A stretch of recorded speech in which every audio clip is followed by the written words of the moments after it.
서울 강남구 신사동. 평범한 월요일 오후 3시 카페 솔라빈 앞 도로는 평소와 다를 바 없이 조용했습니다. 하지만 갑자기 저 멀리서부터 검은색 고급 세단들이 일렬로 나타나기 시작했습니다. 한 대, 두 대, 세 대.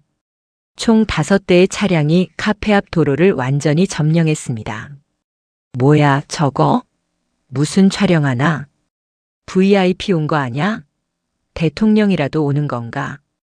카페 안 직원들이 창가로 달려가 밖을 내다봤습니다. 지나가던 행인들도 발걸음을 멈추고 스마트폰을 꺼내 들었습니다. 차 문이 동시에 열렸습니다. 검은 정장을 입은 수행원들이 일제히 내렸습니다. 그들은 마치 군대처럼 정확한 동작으로 움직이며 카페 입구까지 이어지는 길 양옆에 일렬로 섰습니다. 마치 레드카펫을 펼쳐놓은 것처럼 누군가가 걸어올 길을 만들었습니다. 카운터 뒤에서 에스프레소를 내리던 선아준의 손이 멈췄습니다. 가슴이 이상하게 두근거렸습니다. 설마. 아니, 그럴 리 없었습니다. 하지만 그의 예감은 틀리지 않았습니다. 수행원들이 만든 길 끝에서 한 노신사가 천천히 걸어 나왔습니다. 나준의 눈이 커졌습니다. 숨이 멎는 것 같았습니다. 그 노신사는 일주일 전 병원 복도에서 떨리는 손으로 젊은이 미안하지만 30만 원만 좀 빌려줄 수 있겠습니까? 라고 애원하던 그 초라한 노인이었습니다. 하지만 지금 그의 모습은 완전히 달랐습니다. 깔끔하게 맞춘 고급 양복, 위험 있는 자세, 그리고 무엇보다 그를 둘러싼 10여 명의 수행원들.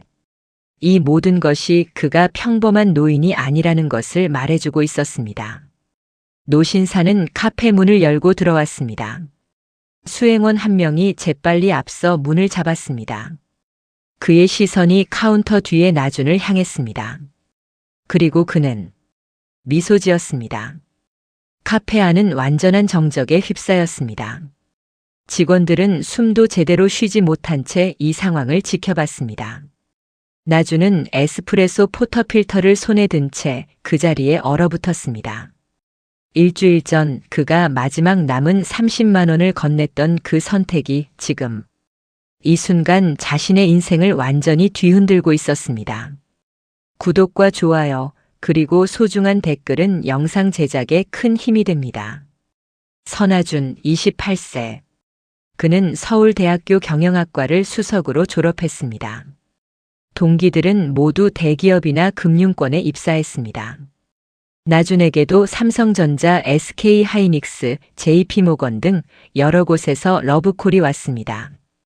하지만 지금 그는 강남 신사동의 작은 카페 솔라빈에서 바리스타로 일하고 있었습니다. 이유는 단 하나. 어머니의 병원비였습니다. 3년 전 어머니 박순애 씨는 췌장암 말기 진단을 받았습니다. 의사는 6개월에서 1년이라고 했습니다. 하지만 나준은 포기하지 않았습니다. 수술을 했습니다. 1차 항암치료, 2차 항암치료, 방사선 치료. 건강보험으로 커버되지 않는 표적치료제, 면역치료제까지 모두 시도했습니다.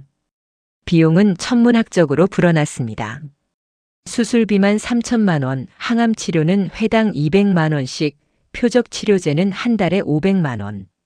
지금까지 총 1억 2천만 원이 들어갔습니다. 아버지는 나준이 고등학교 2학년 때 교통사고로 세상을 떠났습니다. 보험금 5천만 원은 당시 아버지가 사업 실패로 진 빚을 갚는데 모두 써야 했습니다. 집도 팔았습니다. 예금도 모두 털었습니다.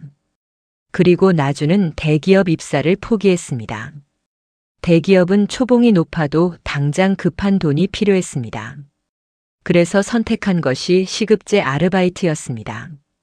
카페 솔라빈은 강남 한복판에 위치해 있어 시급이 높았습니다. 시급 1만 5천 원. 하루 16시간 일하면 24만 원, 한 달이면 720만 원을 벌 수 있었습니다. 물론 몸은 너덜너덜해졌습니다. 아침 7시에 출근해서 밤 11시에 퇴근하는 생활. 주말도 없었습니다. 연차도 쓰지 않았습니다. 동기들이 연락했습니다. 나준아, 너 왜 그러고 살아? 대기업 들어가면 여유 있게 병원비 낼 수 있잖아. 하지만 그들은 몰랐습니다. 어머니가 6개월을 버티지 못할 수도 있다는 것을, 당장 다음 주 항암 치료비가 없다는 것을. 나주는 친구들의 연락을 점점 받지 않게 되었습니다. SNS도 삭제했습니다. 그냥 조용히 어머니만을 위해 살았습니다. 그리고 그날도 마찬가지였습니다. 오후 3시 짧은 휴식 시간. 나주는 병원에 입원 중인 어머니를 보러 갔습니다. 카페에서 지하철로 2정거장 거리에 있는 세브란스 병원이었습니다. 7층 병동 705호. 문을 열자 어머니가 창가에 앉아 있었습니다. 예전에 비해 몸무게가 20kg나 빠진 어머니. 한때 통통했던 얼굴은 이제 뼈만 앙상하게 남았습니다. 엄마, 오늘 컨디션 어때? 어휴, 괜찮아. 나준아, 너 얼굴이 왜 그렇게 피곤해 보이니? 무리하지 마. 어머니는 언제나 자신보다 나준을 걱정했습니다. 괜찮아요. 걱정 마세요. 오늘 점심은 드셨어요? 응, 미역국 조금 먹었어.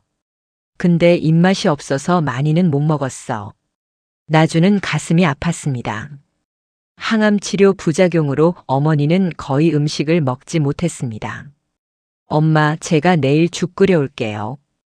호박죽 좋아하시잖아요. 아이고, 괜찮아. 너 일하느라 바쁜데. 병원 음식 먹을 만해. 제가 끓여드리고 싶어서 그래요. 나주는 어머니의 손을 잡았습니다.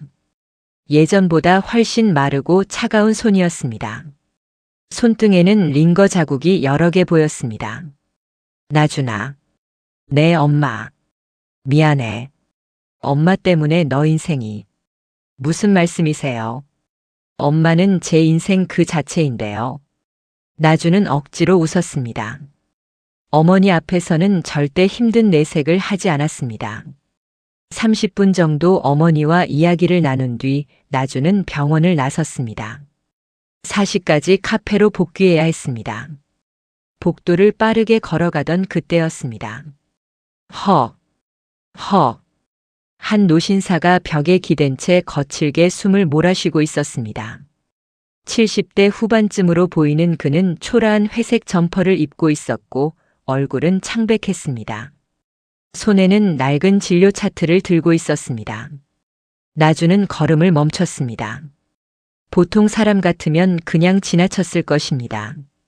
병원에서 몸이 안 좋은 사람을 보는 건 흔한 일이니까요. 하지만 나주는 달랐습니다. 3년 동안 매일 병원을 오가며 그는 정말 위급한 상황과 그냥 쉬면 괜찮아지는 상황을 구분할 수 있게 되었습니다. 그리고 지금 전 오신사는 정말 위급해 보였습니다. 괜찮으세요?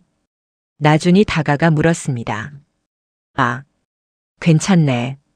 고맙네, 젊은이. 노신사는 손을 저었지만 그의 이마에는 식은땀이 송글송글 맺혀 있었습니다.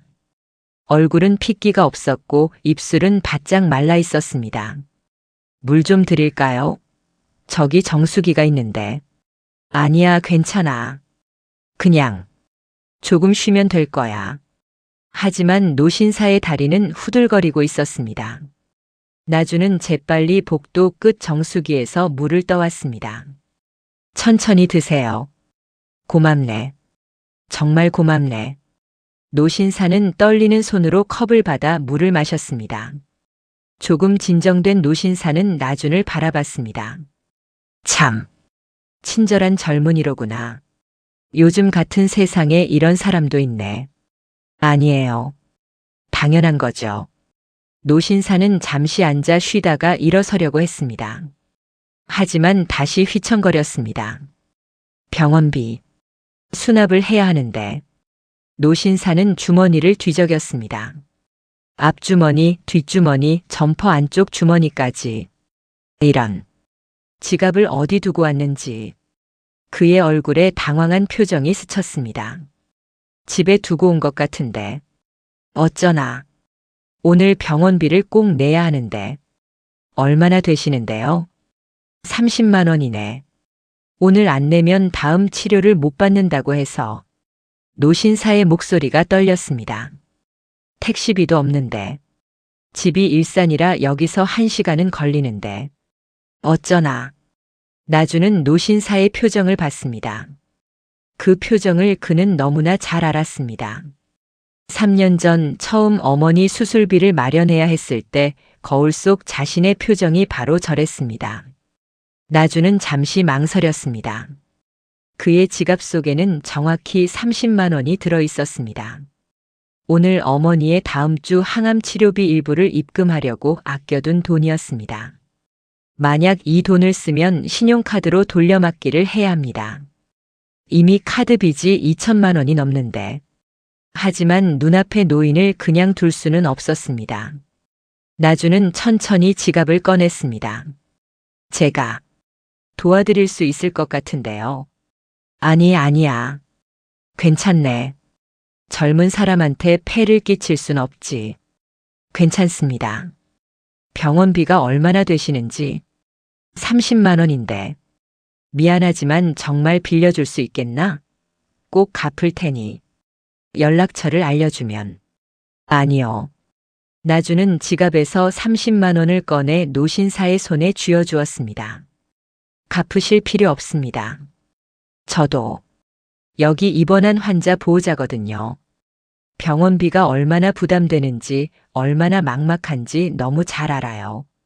노신사의 눈이 크게 흔들렸습니다. 젊은이.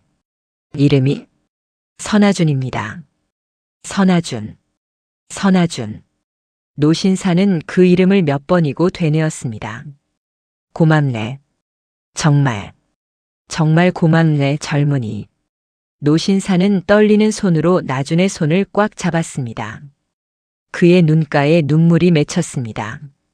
이 은혜 절대 잊지 않겠네. 꼭 보답하겠네. 괜찮습니다. 보답은 필요 없어요. 그냥 건강하세요. 치료 잘 받으시고요. 나주는 고개를 숙여 인사한 뒤 서둘러 병원을 나섰습니다. 지하철 2호선을 타고 가며 그는 텅 빈 지갑을 내려다봤습니다. 어머니 병원비는 신용카드로 할부로 나눠서 내야겠다. 이자가 좀 붙겠지만 어쩔 수 없지. 핸드폰을 꺼내 카드사 앱을 열어봤습니다. 현재 카드 빚 2,347만 원. 이번 달 결제 예정 금액 287만 원. 사용 가능 한도 53만 원. 한숨이 나왔습니다. 하지만 이상하게도 후회는 되지 않았습니다. 그래도 저분은 오늘 치료를 받으실 수 있겠지. 나주는 창밖을 바라봤습니다. 그날의 선택이 자신의 인생을 완전히 바꿔놓을 거라는 사실을 그는 전혀 알지 못했습니다. 다음 날 아침 9시 카페 솔라빈의 점장 김태수는 금고를 열었습니다. 매일 아침 일과였습니다. 전날 매출을 확인하고 은행에 입금할 준비를 하는 것이었습니다. 하지만 그의 표정이 굳어졌습니다. 이상한데? 그는 다시 한 번 돈을 세었습니다. 1장, 2장, 3장. 30만 원이 부족해. 김태수 점장은 황급히 전날 마감 장부를 확인했습니다. 전날 총 매출 180만 원. 금고 잔액 150만 원 부족액 30만 원. 이게 무슨? 그는 10시에 출근한 서브 매니저 최은지를 불렀습니다. 은지 씨, 이거 좀 봐요. 어제 마감 담당이 누구였죠? 어제요? 나준 오빠였는데요. 왜요? 금고에서 30만 원이 사라졌어요. 최은지의 표이 일그러졌습니다. 네, 정말요? CCTV 확인해 봐야겠어요. 두 사람은 사무실로 들어가 CCTV를 돌려봤습니다. 하지만 금고가 있는 사무실 구석은 CCTV 사각지대였습니다. 오래된 건물이라 카메라를 추가로 설치하지 못했던 것입니다. 이거 곤란한데요. 어제 마감 시간에 사무실에 들어간 사람은 나준 씨뿐이에요. 김태수 점장은 머리를 감싸 쥐었습니다. 오후 2시 나준이 출근했습니다. 나준 씨, 잠깐 사무실로 올 수 있어요? 점장의 표정이 심각했습니다. 사무실에 들어간 나준은 점장과 최은지 매니저의 무거운 표를 마주했습니다. 무슨 일이세요? 나준 씨, 어제 마감하면서 금고에서 돈 뺀 거 없어요? 네. 무슨 말씀이세요? 금고에서 30만 원이 사라졌어요. 어제 마감 담당이 나준 씨였고, 나준의 얼굴이 창백해졌습니다. 저 안 가져갔어요. 정말이에요. CCTV도 사각지대라 확인이 안 되고, 어제 마감 시간에 사무실 들어간 사람은 나준 씨밖에 없었어요. 저 정말 안 가져갔다니까요. 제가 왜 그런 짓을. 나준의 목소리가 떨렸습니다. 나준 씨, 진정하세요. 우리도 믿고 싶어요. 하지만 상황이. 최은지 매니저가 난처한 표정으로 말했습니다. 혹시 급한 일이 있었던 거 아니에요? 사정을 얘기하면. 아니에요. 저 정말 안 가져갔어요. 나준은 억울함에 목소리를 높였습니다. 하지만 점장과 매니저의 눈빛에는 의심이 담겨 있었습니다. 일단 경찰에 신고는 하지 않을게요. 나준 씨, 며칠 생각할 시간을 드릴게요. 솔직하게 말해주면 제가 무슨 말을 더 해야 하는데요? 전 안 가져갔어요. 나준은 사무실을 뛰쳐나왔습니다. 탈의실에서 그는 무너져 내렸습니다. 30만 원. 어제 그 할아버지께 드린 돈. 하지만 그 사실을 말할 수는 없었습니다. 증거도 없고 그 할아버지가 누군지도 몰랐습니다. 연락처도 받지 않았습니다. 무엇보다 말한다고 해도 믿어줄까요? 나준은 주먹을 쥐었습니다. 그의 인생에서 가장 힘든 시간이 시작되고 있었습니다. 사흘이 지났습니다. 카페 솔라빈의 분위기는 완전히 바뀌어 있었습니다. 나준이 출근하면 대화가 끊어졌습니다. 나준이 지나가면 직원들이 힐끔힐끔 쳐다봤습니다. 등 뒤에서 수군거리는 소리가 들렸습니다. 30만 원이면 적은 돈도 아닌데. 그래도 나준 오빠가 그럴 사람은 아닌 것 같은데. 3년이나 같이 일했잖아. 근데 증거가 없잖아. CCTV도 안 찍혔고. 그 시간에 사무실 들어간 사람도 나준 오빠밖에 없었고. 요즘 어머니 병원비 때문에 엄청 힘들다고 하던데. 그래서 그런 거 아닐까? 사람이 궁하면. 쉿, 저기 온다. 나준이 다가가면 직원들은 급히 입을 다물었습니다. 나준은 카운터에 서서 에스프레소를 내렸습니다. 손님이 주문을 하면 웃으며 응대했습니다. 하지만 그의 눈빛은 지쳐 있었습니다. 그리고 더 큰 문제가 터졌습니다. 같은 건물 3층에 있는 다른 카페 브루잉 포인트에서 아르바이트하는 대학생 이지민이 익명 커뮤니티 강남 직장인에 글을 올렸습니다. 역대급 썰, 우리 건물 카페에서 직원이 돈 훔쳤대 디귿디귿디귿. 여러분 이거 실화냐고요. 우리 건물 1층에 있는 카페 이름은 못 밝힘에서 직원이 금고에서 돈을 훔쳐갔대요. 30만 원이나 디귿디귿디귿. 직원들한테 들은 얘긴데 CCTV가 사각지대라서 증거는 없는데 그날 마감 담당이었던 직원 외엔 사무실 들어간 사람이 없었대요. 근데 더 충격적인 건 그 직원이 아직도 카페에서 일하고 있다는 거. 증거가 없어서 해고는 못 시키고 있다는데 진짜 무섭지 않아요? 그런 사람이 만든 커피 마실 생각하니 디귿디귿디귿. 혹시 신사역 근처 카페 다니시는 분들 조심하세요. 진짜 어이없어서 글 씁니다. 조회수가 빠르게 올라갔습니다. 300, 500, 1000. 댓글이 달리기 시작했습니다. 헐, 어느 카페요? 저 그 근처에 회사 다니는데. 1층이면 솔라빈, 브루밍, 카페드림. 인스타 보니까 솔라빈인 것 같은데요. 에바. 훔친 거 맞으면 경찰에 신고해야죠. CCTV 없는 게 말이 돼? 요즘 시대에? 그 직원 이름 누가 아는 사람 없나요? 범죄자 그냥 놔두는 거 리을이응 이해 안 됨. 글은 다른 커뮤니티로 퍼져나갔습니다. 신사역 맛집, 강남 카페 추천, 직장인 익명 고민 같은 커뮤니티에 같은 내용이 복사되어 올라갔습니다. 그리고 누군가 솔라빈의 인스타그램 계정을 찾아냈습니다. 다음 날 아침 솔라빈의 인스타그램 게시물에 악성 댓글이 쏟아지기 시작했습니다. 여기 직원이 돈 훔쳤다던데 사실이에요? 범죄자 고용하는 카페는 가면 안 되죠. 경찰 신고 안 한 이유가 뭐죠? 직원 명단 공개하세요. 소비자 알 권리 있습니다. 이런 카페가 장사를 해? 신고 들어갔습니다. 김태수 점장은 급히 댓글을 삭제했지만 댓글은 더 빠르게 달렸습니다. 그리고 결정적으로 누군가 카페 내부에서 나준의 사진을 몰래 찍어 SNS에 올렸습니다. 이 사람이 도둑이래요. 조심하세요. 사진에는 카운터에서 커피를 내리고 있는 나준의 모습이 찍혀 있었습니다. 얼굴이 선명하게 보였습니다. 그날부터 카페의 매출이 눈에 띄게 줄었습니다. 평소 점심시간엔 30명 이상의 손님이 줄을 섰는데 이제는 10명도 안 됐습니다. 단골 손님들도 하나둘 발길을 끊었습니다. 어제까지 매일 오던 회사원 손님이 카페 앞을 지나치며 힐끔 쳐다보고는 다른 카페로 들어가는 모습이 보였습니다. 직원들 사이에서도 분위기가 험악해졌습니다. 이러다가 카페 문 닫는 거 아냐? 매출이 절반 이상 떨어졌어. 점장님 표정 봤어?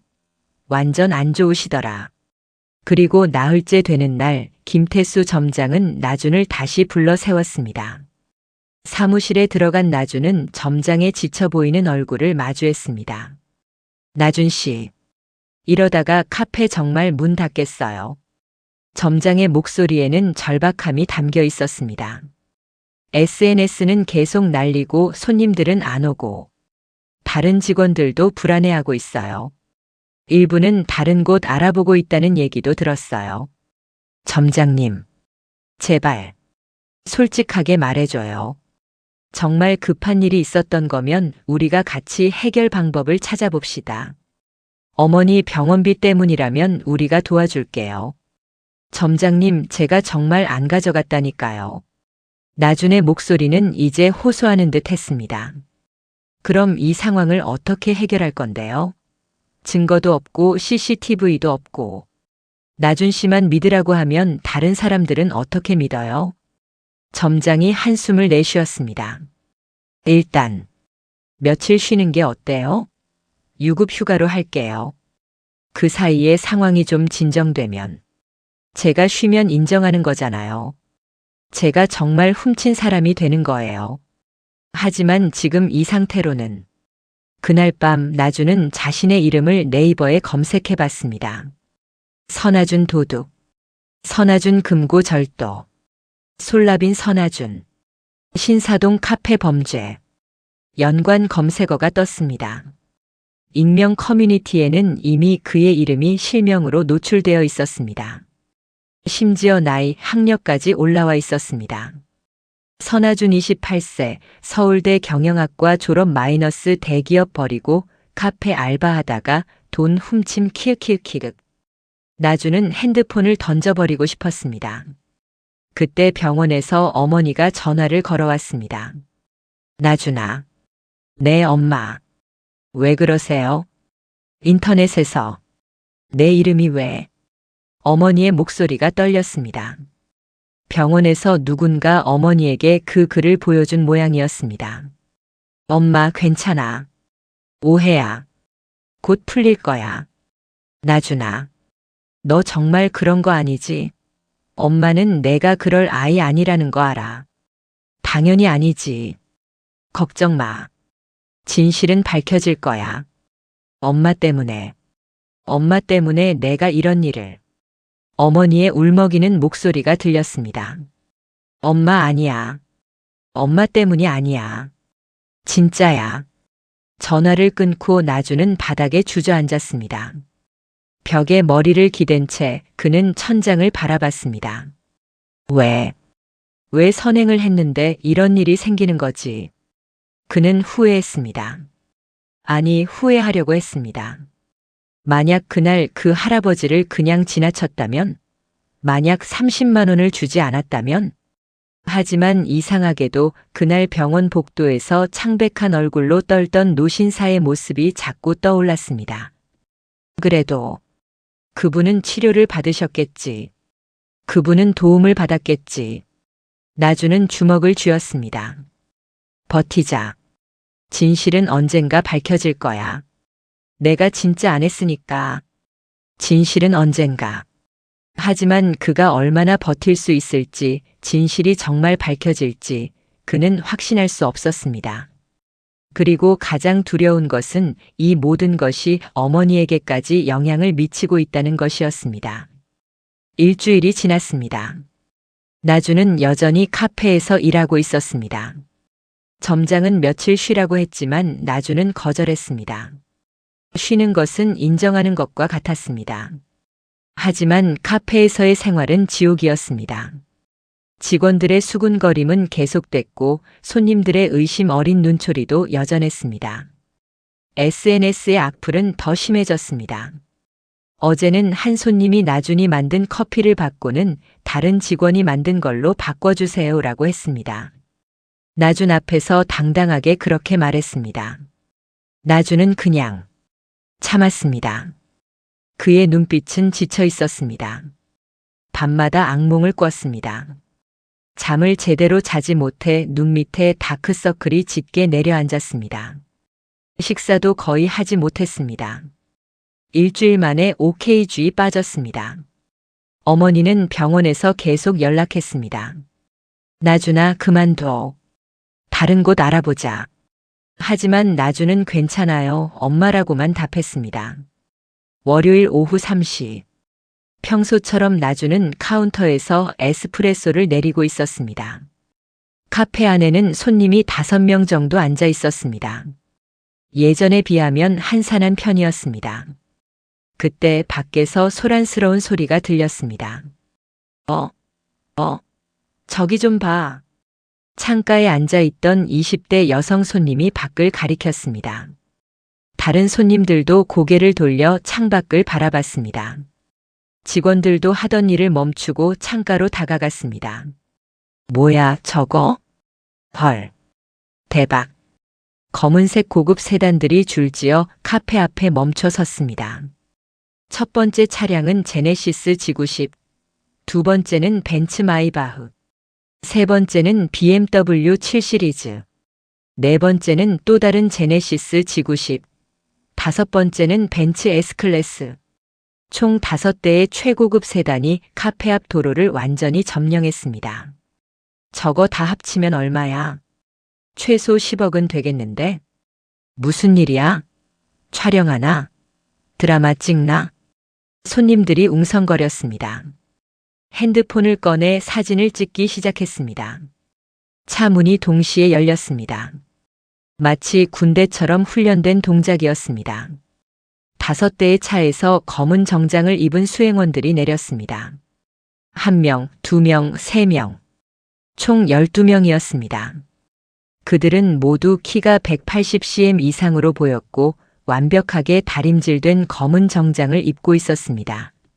선글라스를 끼고 이어폰형 무전기를 착용하고 있었습니다. 헐, 저거 경호원 아냐? 대통령이라도 오는 거야? 재벌인가? 수행원들은 정확한 동작으로 움직이며 카페 입구까지 이어지는 길 양옆에 일렬로 섰습니다. 마치 레드카펫을 펼쳐놓은 것처럼 누군가가 걸어올 길을 만들었습니다. 카페 안은 완전한 혼란에 빠졌습니다. 뭐야? 이거 진짜야? 영화 찍는 거 맞지? 카메라는 어디 있어? 직원들도 당황한 표정으로 밖을 바라봤습니다. 김태수 점장도 사무실에서 나와 창밖을 봤습니다. 이게 무슨 일이지? 나주는 에스프레소 포터필터를 손에 든 채 창밖을 바라봤습니다. 심장이 이상하게 빠르게 뛰었습니다. 가슴속 깊은 곳에서 뭔가 끌어올려지는 느낌이었습니다. 이 느낌은 뭐지? 그리고 가장 앞쪽 차량 첫 번째 제네시스 G90의 뒷좌석 문이 열렸습니다. 수행원 한 명이 공손하게 문을 잡았습니다. 한 노신사가 천천히 내렸습니다. 나준의 눈이 커졌습니다. 손에 들고 있던 포터필터가 떨렸습니다. 저분은 일주일 전 병원 복도에서 만났던 그 노신사였습니다. 하지만 그의 모습은 완전히 달랐습니다. 깔끔하게 맞춘 고급 네이비 양복, 반짝이는 검은색 구두, 완벽하게 빗어넘긴 백발, 그리고 무엇보다 그를 둘러싼 수행원들과 고급 차량들. 이 모든 것이 그가 평범한 노인이 아니라는 것을 말해주고 있었습니다. 저분 누구야? 재벌 회장 같은데?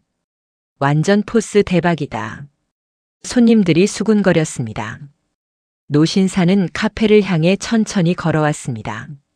수행원들이 만든 길을 따라 마치 왕이 붉은 융단을 밟듯 당당하게 걸어왔습니다.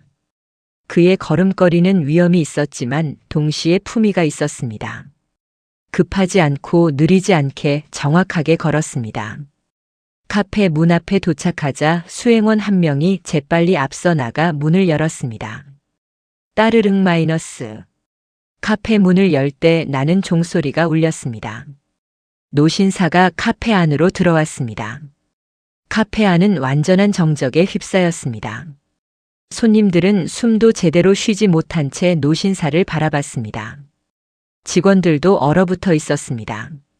노신사의 시선이 카페 내부를 천천히 둘러봤습니다. 카운터, 손님들, 직원들, 그리고 그의 시선이 카운터 뒤에 서 있는 나준에게 멈췄습니다. 나준은 에스프레소 포터필터를 손에 든 채 그 자리에 얼어붙었습니다. 두 사람의 눈이 마주쳤습니다. 그리고 노신사는 천천히 미소 지었습니다. 따뜻하고 부드럽고 감사가 담긴 미소였습니다. 선아준 씨. 노신사가 나준의 이름을 불렀습니다. 목소리는 낮았지만 카페 앞 모든 사람에게 또렷하게 들렸습니다. 네. 나준은 떨리는 목소리로 대답했습니다. 기억하시는지 모르겠습니다만 일주일 전 세브란스 병원에서 만났습니다. 노신사가 천천히 카운터로 다가왔습니다. 그날 젊은이는 저에게 30만 원을 주셨습니다. 제가 병원비가 없어 곤란해하자 아무런 대가도 바라지 않고 도와주셨습니다. 카페 안이 술렁였습니다. 네. 30만 원? 뭔 소리야? 직원들이 웅성거렸습니다. 김태수 점장의 얼굴이 창백해졌습니다. 최은지 매니저는 입을 손으로 막았습니다. 그날 저는 참으로 막막했습니다. 지갑을 잃어버려 병원비를 낼 수 없었고 집은 멀었고 몸 상태는 좋지 않았습니다. 노신사의 목소리에 감정이 묻어났습니다. 그때 선아준 씨가 다가와 저를 도와주셨습니다. 물을 가져다 주시고 걱정해 주시고 그리고 노신사는 잠시 멈췄습니다. 자신의 마지막 돈인 것을 알면서도 제게 30만 원을 건네주셨습니다. 갚으실 필요 없다고 하시며 나준의 눈가에 눈물이 맺혔습니다. 저는 그날의 은혜를 절대 잊지 않았습니다. 선아준 씨의 이름을 잊지 않았습니다. 그리고 오늘 보답하러 왔습니다. 노신사가 고개를 숙여 정중하게 인사했습니다. 70대 노인이 28세 청년에게 90도로 허리를 숙여 인사하는 모습. 카페 앞 모든 사람이 그 장면을 숨죽여 지켜봤습니다. 정말 감사했습니다, 선아준 씨. 노신사가 고개를 들었습니다. 그의 눈가에도 눈물이 맺혀 있었습니다. 나준은 더 이상 참을 수 없었습니다. 눈물이 뺨을 타고 흘러내렸습니다. 일주일 동안 쌓였던 억울함, 분노, 슬픔, 고통. 모든 것이 한꺼번에 터져 나왔습니다. 저는 그냥 알고 있습니다. 젊은이는 아무것도 바라지 않으셨지요. 그저 어려운 사람을 돕고 싶으셨을 뿐입니다. 노신사가 부드럽게 말했습니다. 하지만 저는 보답하고 싶습니다. 제가 할 수 있는 모든 방법으로. 그때 수행원 한 명이 앞으로 나왔습니다. 손에 서류 봉투를 들고 있었습니다. 이것은 제 명함입니다. 노신사가 명함 한 장을 꺼내 나준에게 건넸습니다. 나준은 떨리는 손으로 명함을 받았습니다. 명함을 보는 순간 나준의 눈이 더 커졌습니다. 유도현, 유진그룹 회장, 유진그룹, 대한민국 10대 재벌 중 하나. 건설, 금융, 유통, 제조 등 다양한 분야에 걸쳐 있는 거대 기업. 나준은 명함을 쥔 손이 떨렸습니다. 카페 안은 완전한 충격에 빠졌습니다. 유진그룹? 재벌 회장이었어? 저 사람이 유도현 회장이라고. 직원들과 손님들이 경악했습니다. 김태수 점장은 그 자리에 주저앉을 뻔했습니다. 카페 솔라비는 완전히 얼어붙었습니다. 유진그룹 회장 유도현. 대한민국 경제계에서 모르는 사람이 없는 이름이었습니다. 유진그룹은 1968년 창업해 50년 이상의 역사를 가진 대기업이었습니다. 건설로 시작해 금융, 유통, 제조, IT까지 사업을 확장했고 현재 계열사만 30개가 넘었습니다. 매출 규모는 연 50조 원, 직원 수는 10만 명이 넘었습니다. 그리고 그 거대한 기업의 정점에 있는 사람이 바로 유도현 회장이었습니다. 재계에서 그는 마지막 선비 경영인으로 불렸습니다. 검소하고 원칙을 중시하며 기부와 사회 공헌으로 유명한 인물이었습니다. 하지만 동시에 냉철한 경영자이기도 했습니다. 90년대 IMF 외환위기 때 과감한 구조조정으로 기업을 살렸고 2000년대에는 신사업 진출로 기업 가치를 3배 이상 높였습니다. 그런 사람이 지금 나준 앞에 서 있었습니다. 믿기지 않으시겠지만 유도현 회장이 부드럽게 말했습니다. 일주일 전 그날 저는 정말 평범한 노인이었습니다. 아니, 그보다 못한 사람이었습니다. 지갑도 잃어버리고 병원비도 낼 수 없는.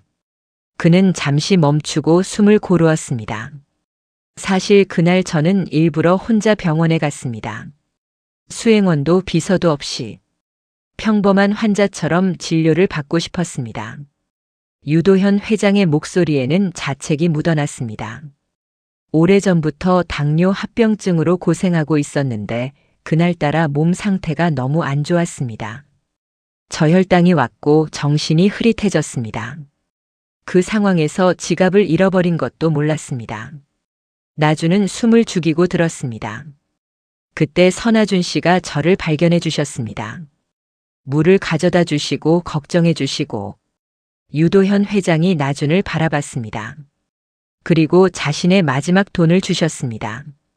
연락처도 받지 않고 이름도 제대로 확인하지 않고 그저 도움이 필요한 사람을 도와주신 겁니다.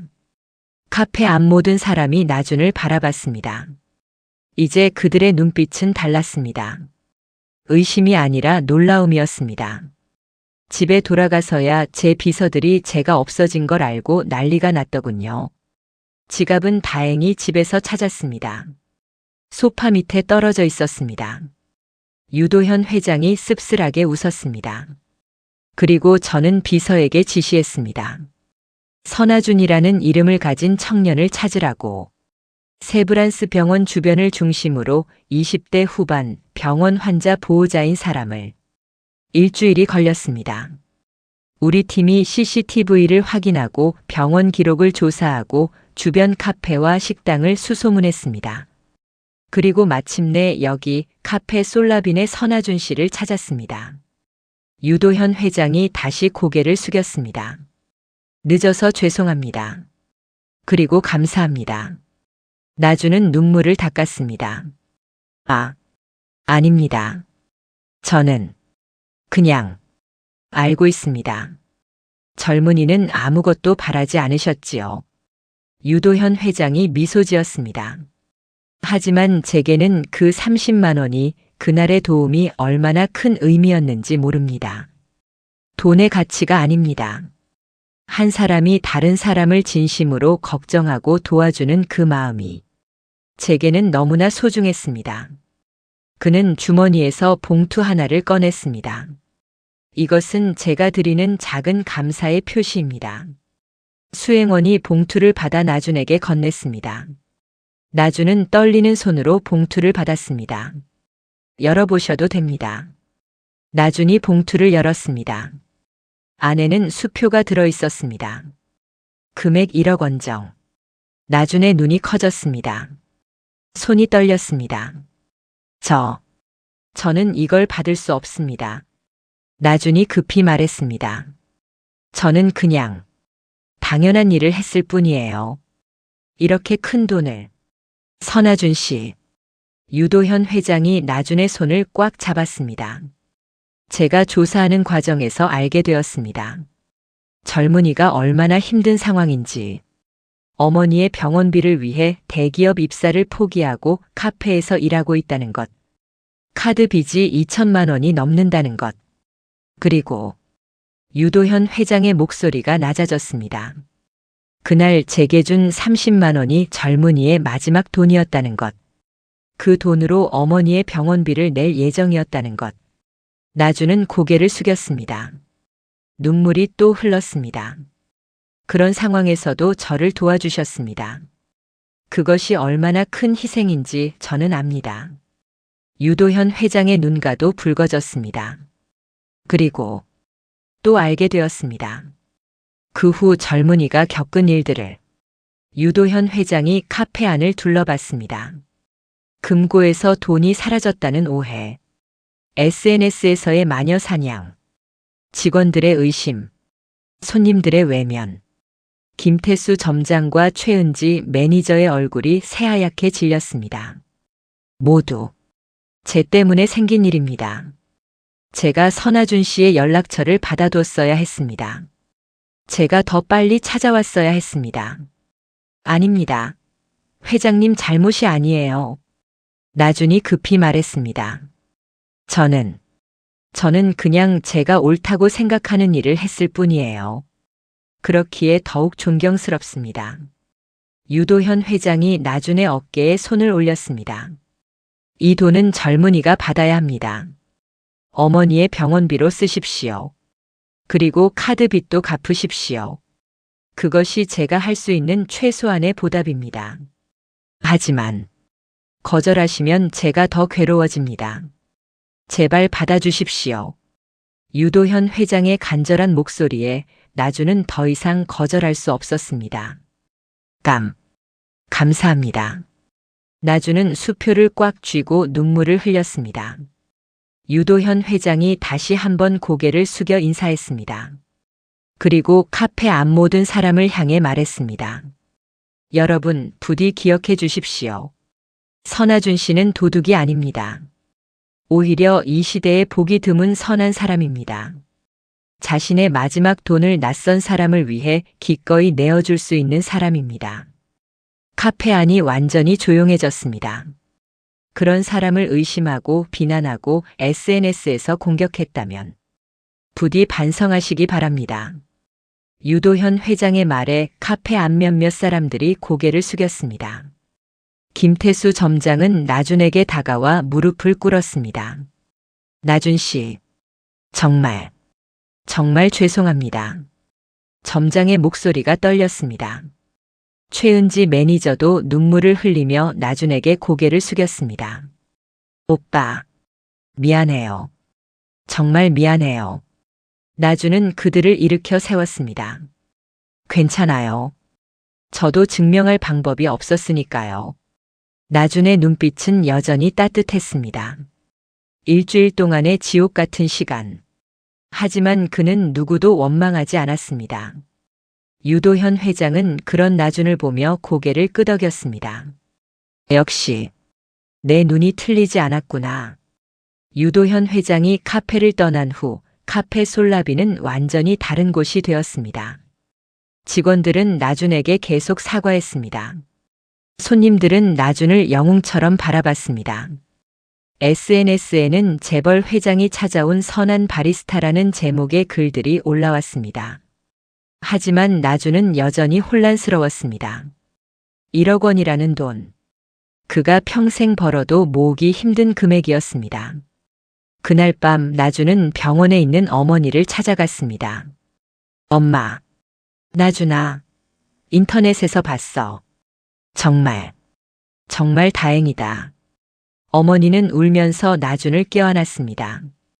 오해가 풀려서 정말 다행이야. 엄마가 얼마나 걱정했는지 아니. 엄마 이거. 나주는 수표를 꺼냈습니다. 1억 원이래요. 유도현 회장님이 주신 거예요. 엄마 병원비로 쓰라고. 어머니의 눈이 커졌습니다. 1억 원? 나주나 이건 엄마 치료비로 쓸 거예요. 그리고 카드빚도 갚고. 이제 엄마 걱정 안 하셔도 돼요. 나주는 처음으로 환하게 웃었습니다. 며칠 후 나주는 어머니의 치료비로 3천만 원을 입금했습니다. 카드 빚 2천만 원을 갚았습니다. 그리고 남은 5천만 원은 은행에 저축했습니다. 생각해보면 꿈 같은 일이었습니다. 하지만 진짜 일은 그 다음에 일어났습니다. 일주일 후 유진그룹 본사에서 연락이 왔습니다. 선하준 씨시죠? 유도현 회장님께서 만나고 싶어 하십니다. 내일 오전 10시에 본사로 방문해 주실 수 있으신가요? 나주는 긴장했습니다. 왜 또 만나고 싶어 하시는 거지? 다음 날 나주는 강남구 삼성동에 있는 유진그룹 본사를 찾았습니다. 70층짜리 초고층 빌딩. 로비에 들어서자 대리석 바닥과 거대한 샹들리에가 그를 맞이했습니다. 선하준 씨시죠? 이쪽으로 오시죠. 비서가 나준을 안내했습니다. 전용 엘리베이터를 타고 70층 회장실로 올라갔습니다. 회장님 선하준 씨 오셨습니다. 들어오게 하게. 문이 열리고 나주는 회장실에 들어갔습니다. 거대한 책상 한쪽 벽면을 가득 채운 책들, 그리고 창밖으로 보이는 서울 전경. 유도현 회장이 자리에서 일어나 나준을 맞이했습니다. 오느라 수고 많았네. 앉게. 감사합니다, 회장님. 나주는 조심스럽게 앉았습니다. 자네를 부른 이유는 다름이 아니라 유도현 회장이 말을 꺼냈습니다. 우리 유진그룹에서 곧 새로운 사회공헌재단을 설립할 예정이네. 유진희망재단이라고 하는데 어려운 환경에 있는 사람들을 돕는 재단일세. 아, 그 재단에서 일해주었으면 하네. 자네 같은 마음을 가진 사람이 필요하네. 나주는 깜짝 놀랐습니다. 저요? 그렇네. 자네는 직접 어려움을 겪어봤고 누군가를 도울 줄 아는 사람이네.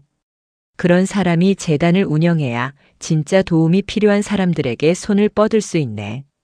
하지만 저는 경영학과를 나왔을 뿐 재단 운영 경험은 배우면 되네. 우리가 교육도 시킬 것이고 경험 많은 직원들이 도와줄 것이네. 유도현 회장이 미소 지었습니다. 어떤가? 해보겠나? 나주는 잠시 생각했습니다. 카페 바리스타에서 재단 직원으로. 그것도 대기업 재벌이 만드는 재단에서. 감사합니다. 열심히 하겠습니다. 나준이 고개를 숙였습니다. 좋네. 그럼 다음 주부터 출근하게. 세부 사항은 비서가 안내해 줄 것이네. 하지만 그때 회장실 문이 거칠게 열렸습니다. 아버지. 30대 중반쯤 되어 보이는 남자가 들어왔습니다. 잘생긴 얼굴에 명품 정장을 입고 있었습니다. 민재야, 노크는? 급한 일이라서요. 남자는 나준을 힐끔 쳐다봤습니다. 이 사람이 그 선하준 씨인가요? 그렇네. 인사하게. 내 아들 유민재일세. 유진그룹 전략기획실장이지. 유도현 회장이 소개했습니다. 처음 뵙겠습니다. 나준이 일어나 인사했습니다.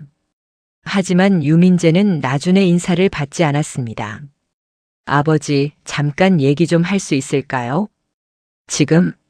네, 중요한 일입니다. 유도현 회장이 한숨을 쉬었습니다. 나준 씨, 미안하지만 잠깐 밖에서 기다려주겠나? 네, 알겠습니다. 나준이 회장실을 나가자 유민재가 입을 열었습니다. 아버지, 정말 저 사람을 재단에 채용하실 겁니까? 그렇다네. 무슨 문제라도 아버지를 이용해 접근한 건 아닌가요? 생각해 보세요. 30만 원 준 것 가지고 1억 원을 받고 이제는 재단 직원까지 되려고 하잖아요. 민재야. 유도현 회장의 목소리가 높아졌습니다. 그런 식으로 생각하지 마라. 나준 씨는 정말 순수한 마음으로 날 도와줬어. 아버지는 너무 순진하세요. 세상 사람들이 다 선한 줄 아시나요? 난 사람 보는 눈이 있네. 나준 씨는 그런 사람이 아니야. 확인도 해보지 않으셨잖아요. 그 사람 과거도 배경도. 혹시 범죄 경력이 있으면 어떡하고요? 혹시 사기꾼이면요? 유민재의 목소리는 냉정했습니다. 확인해봤네. 유도현 회장이 조용히 말했습니다. 나준 씨는 깨끗해. 전과도 없고 신용불량도 아니야. 단지 어머니의 병원비 때문에 힘든 상황일 뿐이지. 그게 더 수상하지 않나요? 서울대 나온 사람이 카페 아르바이트나 하고 있다는 게 뭔가 숨기는 게 있을 거예요. 민재야, 그만하거라. 아버지. 유민재가 답답한 표정을 지었습니다. 재단은 우리 그룹의 얼굴입니다. 거기 누가 들어가느냐에 따라 그룹 이미지가 달라져요. 검증되지 않은 사람을 함부로 채용하시면 충분히 검증했네. 나준 씨는 자격이 있어. 저는 반대합니다. 내 의견은 들었네. 하지만 결정은 이미 내렸어. 유도현 회장이 단호하게 말했습니다. 유민재는 더 이상 말하지 않고 회장실을 나갔습니다. 복도에서 기다리던 나준과 마주쳤습니다. 선아준 씨. 유민재가 나준을 불렀습니다. 네. 제가 똑똑히 지켜볼 겁니다. 만약 아버지를 이용하려는 거라면 저는 가만히 있지 않을 겁니다. 유민재의 눈빛은 차가웠습니다. 명심하세요. 그는 그렇게 말하고 사라졌습니다. 나준은 그 자리에 서서 한숨을 쉬었습니다. 이게 끝이 아니구나. 새로운 시작은 동시에 새로운 시련의 시작이기도 했습니다. 나준이 유진희망재단에서 일을 시작한 지 2주가 지났습니다. 재단 사무실은 유진그룹 본사 50층에 있었습니다. 아직 정식 출범 전이라 직원은 나준 포함 5명 뿐이었습니다. 나준의 역할은 수혜자 선정 및 관리였습니다. 어떤 사람들에게 도움이 필요한지 조사하고 실제로 도움을 주는 일이었습니다. 나준은 열심히 일했습니다. 병원을 방문해 치료비가 없어 고통받는 환자들을 만났고 쪽방촌을 찾아가 홀로 사는 노인들을 돕기도 했습니다. 하지만 한편으로는 여전히 불안했습니다. 유민재 실장의 차가운 눈빛이 자꾸 떠올랐습니다. 그리고 재단 내 다른 직원들도 나준을 조금 이상하게 봤습니다. 30만 원 주고 1억 원 받았대요. 회장님이 특별히 뽑은 사람이래. 경력도 없는데 어떻게. 수군거림이 들렸습니다. 나준은 그냥 일로 증명하겠다고 생각했습니다. 그런데 그날 카페 솔라빈에서 연락이 왔습니다. 나준 씨, 진실이 밝혀졌어요. 김태수 점장의 목소리가 흥분되어 있었습니다. 네. 무슨 진실이요? 금고 사건. 30만 원 사건. 범인이 잡혔어요. 나준은 심장이 쿵 내려앉았습니다. 정말요? 네.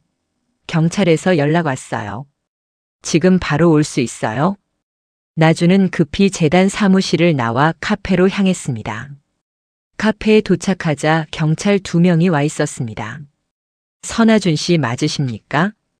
네, 맞습니다. 저희가 조사한 결과를 설명드리겠습니다. 경찰은 노트북을 열어 CCTV 영상을 보여줬습니다. 이것은 사건 당일 밤 11시 30분 카페 뒷문 CCTV 영상입니다.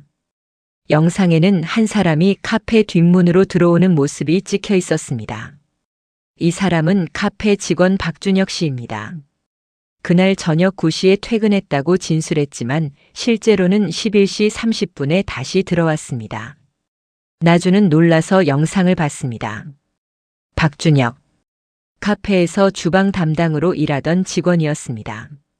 박준혁 씨는 예비키를 몰래 복사해뒀고 그날 밤 선아준 씨가 마감을 끝내고 퇴근한 후 다시 들어와 사무실 금고에서 30만 원을 가져갔습니다.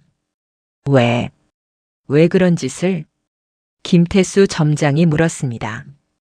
박준혁 씨는 도박 빚이 있었습니다. 급하게 돈이 필요했고 금고 비밀번호를 알고 있었기 때문에 범행을 저질렀습니다. 그럼 왜 나준 씨한테 의심을? 오히려 그게 의도였습니다. 선아준 씨가 마감 담당이었기 때문에 자연스럽게 의심이 가게 만든 겁니다. 경찰이 설명했습니다. 박준혁 씨는 이미 자백했습니다. 횡령 및 절도죄로 기소될 예정입니다. 나주는 다리에 힘이 풀렸습니다. 의자에 주저앉았습니다. 나준 씨. 김태수 점장이 나준 앞에 무릎을 꿇었습니다. 정말 죄송합니다. 제가 제대로 조사하지 않고 나준 씨를 의심했습니다. 점장님, 저 때문에 나준 씨가 얼마나 힘들었는지 정말 죄송합니다. 점장은 눈물을 흘렸습니다. 최은지 매니저도 옆에서 눈물을 닦았습니다.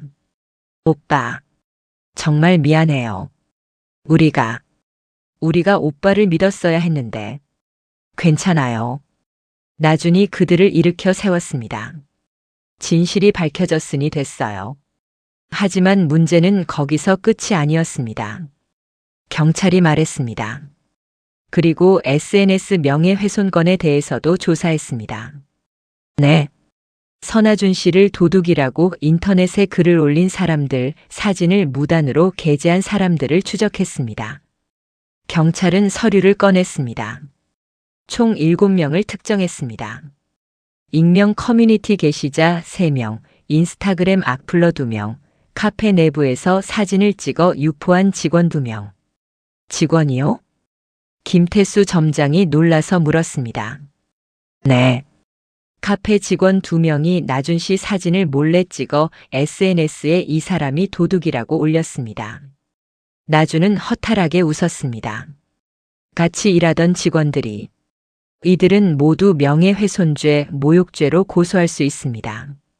원하신다면 저희가 법적 조치를 도와드리겠습니다. 경찰이 말했습니다. 나주는 잠시 생각했습니다. 법적 조치, 그들을 벌주는 것. 하지만 그게 진짜 해결일까? 아니요. 나준이 고개를 저었습니다. 고소는 하지 않을게요. 네. 나준 씨? 김태수 점장이 놀라서 물었습니다. 하지만 저 사람들 때문에 나준 씨가 얼마나 고생했는데. 알아요. 하지만 저도 그들의 입장을 이해해요. 증거가 없었고 상황은 저를 의심하게 만들었으니까요. 나준이 조용히 말했습니다. 물론 SNS에 함부로 글을 올린 건 잘못이에요. 하지만 그들도 나름대로는 정의감에서 한 행동이었을 거예요. 비록 잘못된 방법이었지만. 나준 씨, 대신 한 가지만 부탁하고 싶어요. 나준이 경찰을 봤습니다. 그분들에게 전해주세요. 인터넷에 글을 올리기 전에 한 번 더 생각하라고. 그 글 때문에 누군가의 인생이 무너질 수도 있다고.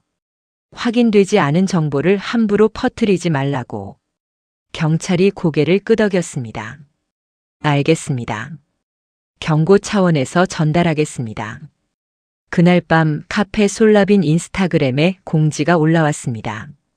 공식 사과문. 안녕하세요. 카페 솔라빈입니다. 지난 3주간 있었던 금고 절도 사건에 대해 공식적으로 알려드립니다. 선아준 직원은 무고했으며 진범은 따로 있었습니다. 경찰 조사 결과 모든 사실이 밝혀졌습니다. 선아준 직원에게 깊이 사과드리며 그를 의심하고 비난했던 모든 분들께도 진실을 알려드립니다.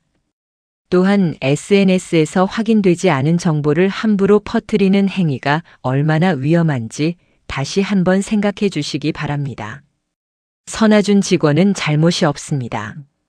오히려 누군가를 도울 줄 아는 선한 사람입니다. 다시 한번 깊이 사과드립니다.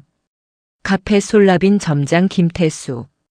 댓글이 달리기 시작했습니다. 진실이 밝혀져서 다행이에요. 나준 씨한테 너무 미안하네요.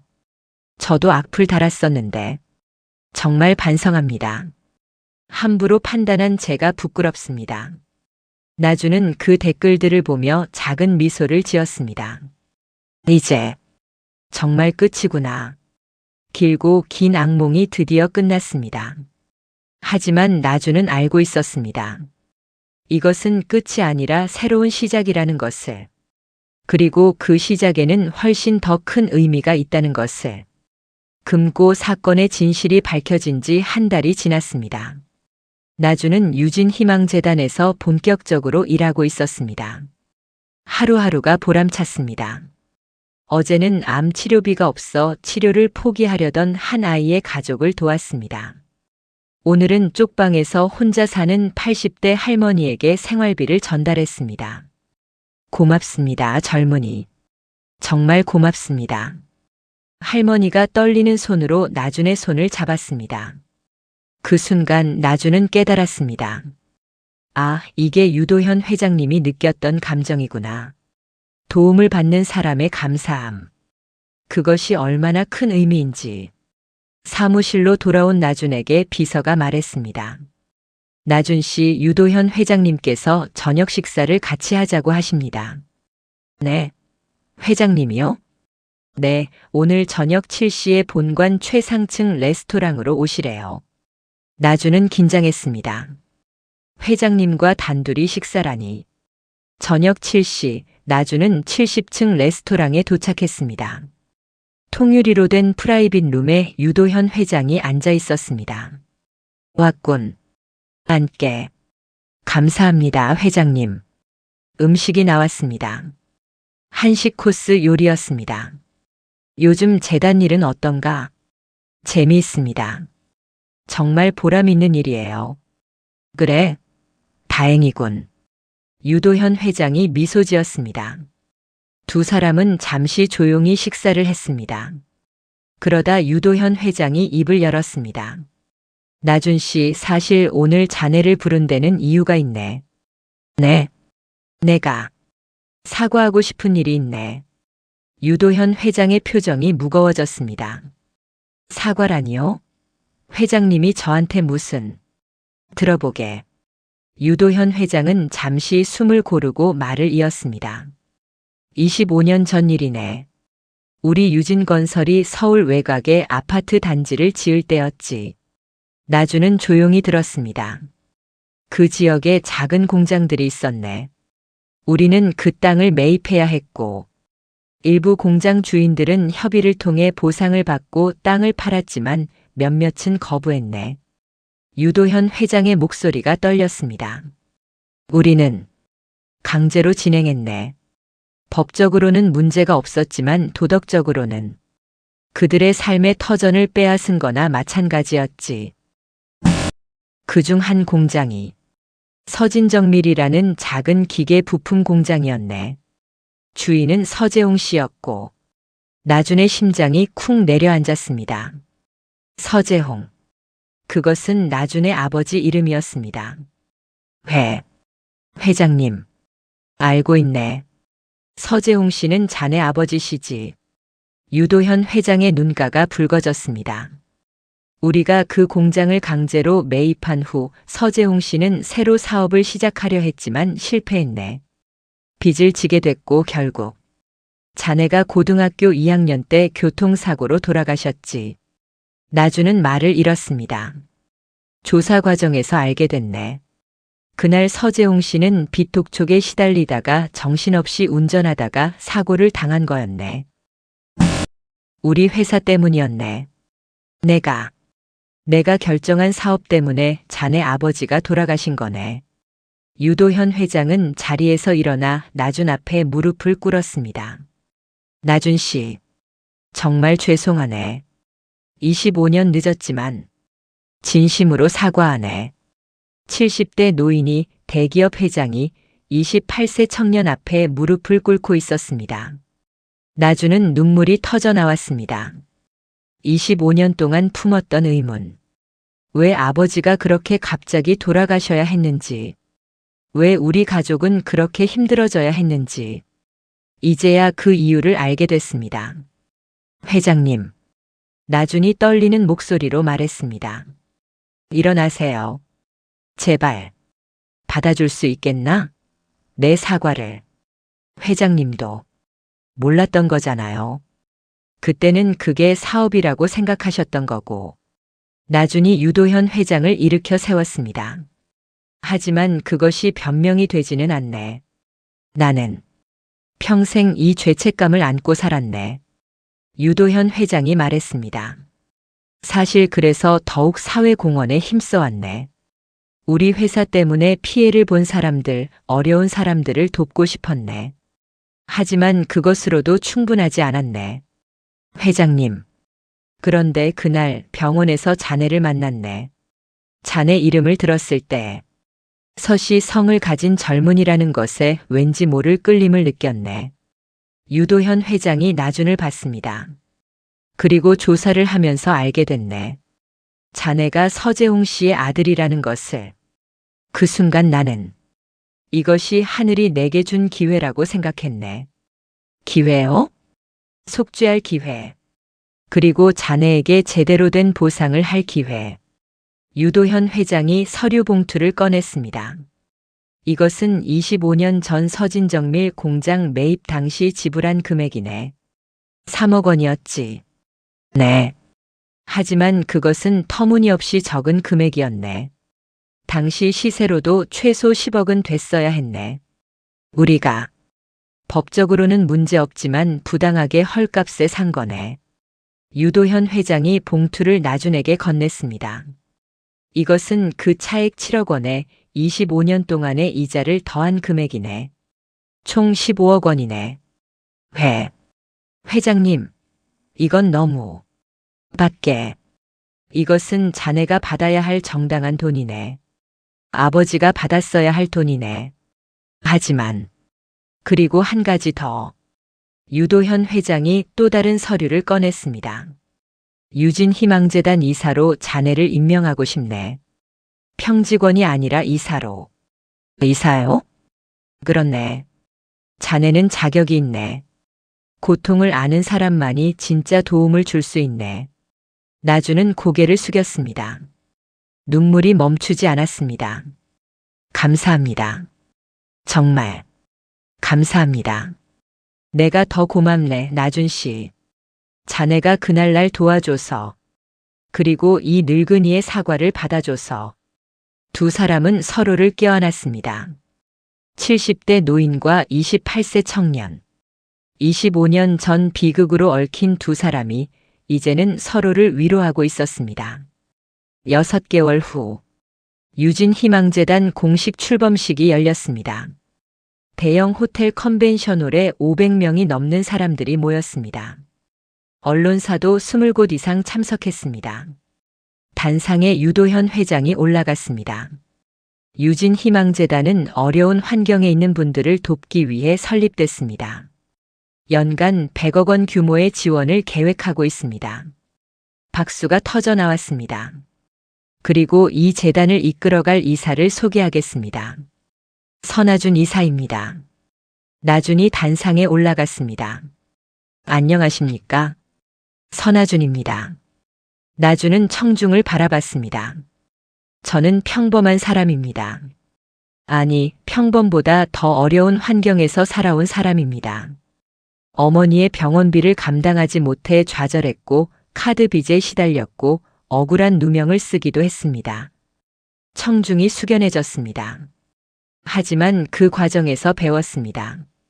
선행은 돌고 돈다는 것을, 진심은 반드시 전해진다는 것을. 나주는 유도현 회장을 봤습니다. 한 분의 도움으로 저는 새로운 삶을 살게 됐습니다. 그리고 이제 저도 누군가를 돕는 사람이 되었습니다. 유진희망재단은 단순히 돈을 주는 곳이 아닙니다. 희망을 주는 곳입니다. 포기하지 말라고, 세상은 아직 따뜻하다고 말해주는 곳입니다. 박수가 쏟아졌습니다. 행사가 끝나고 나주는 병원으로 향했습니다.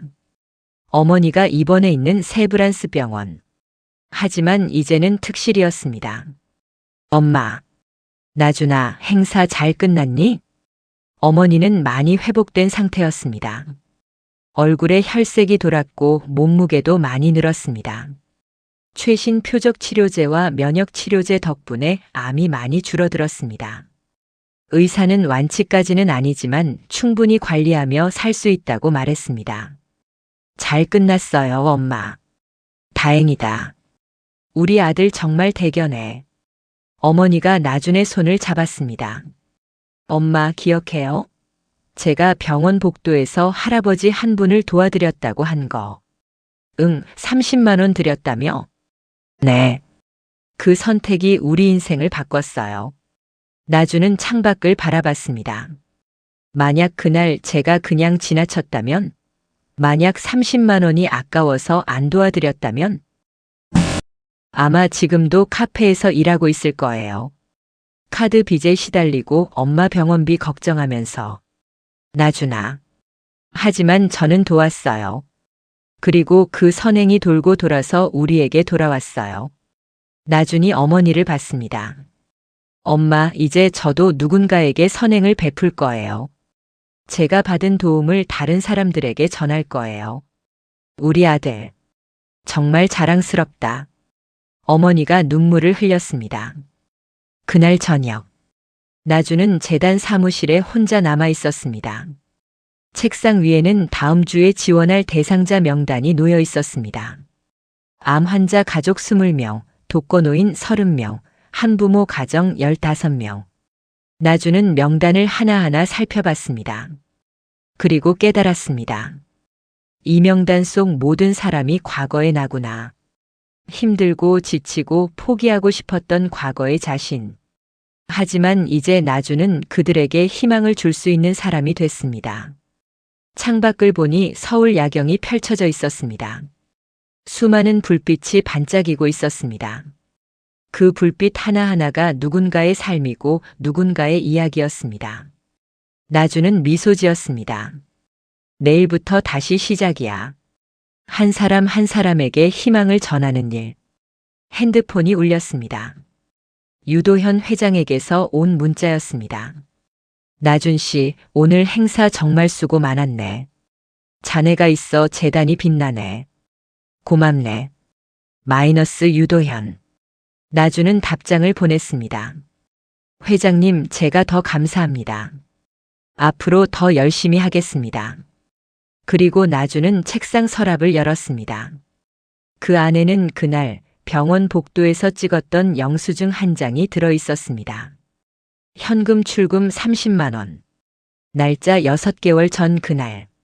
나주는 그 영수증을 꺼내봤습니다. 30만 원. 그 작은 돈이 만든 기적. 나주는 영수증을 액자에 넣어 벽에 걸었습니다. 선행은 돌고 돈다. 그 아래에 이렇게 적었습니다. 그리고 나주는 다짐했습니다.